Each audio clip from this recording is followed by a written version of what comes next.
L'objectif de ce cours est de corriger en détail l'examen professionnel de spécialiste en finance et comptabilité de 2015, plus particulièrement le problème numéro 5 qui traite de la consolidation.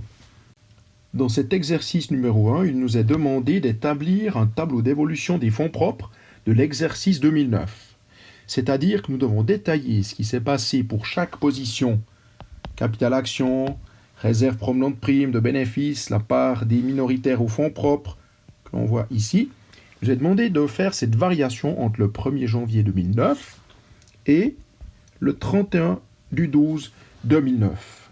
La première chose à faire consiste à indiquer les montants dans le tableau ci-dessous, les montants en début d'année et en fin d'année. Alors là, c'est juste du report. J'indique 300 de capital action, 100 de réserve de prime, 200 de réserve de bénéfices, ce qui fait des fonds propres pour la holding de 600, 50 de minoritaires, pour un total des fonds propres de 650.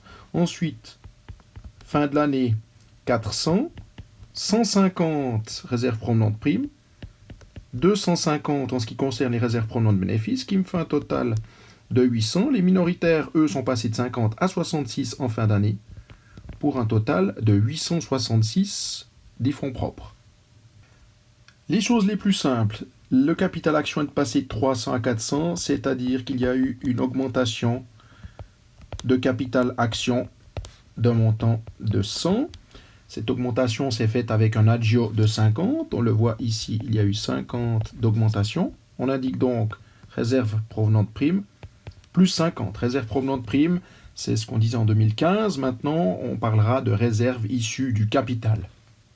Dans ces exercices de tableau d'évolution des fonds propres, on doit souvent procéder comme avec un sudoku, c'est-à-dire remplir tout ce qui est possible de remplir. Donc le total, ça je peux le faire. Maintenant, quelle est la position qui va suivre que je vais pouvoir indiquer? Donc dans les réserves provenant de bénéfices, nous passons de 200 à 250. Qu'est-ce qui fait bouger en principe ces réserves? C'est soit le bénéfice de l'exercice en cours, ou alors une distribution de dividendes. Quelle information on aurait disponible? Alors j'ai bien un bénéfice ici du groupe de 93, mais ça concerne pour le total des fonds propres. Je vais pouvoir indiquer au niveau du bénéfice, j'ai eu plus 93, j'indique ici plus bénéfice de l'exercice. Autre position que je pourrais indiquer, donc moins dividende.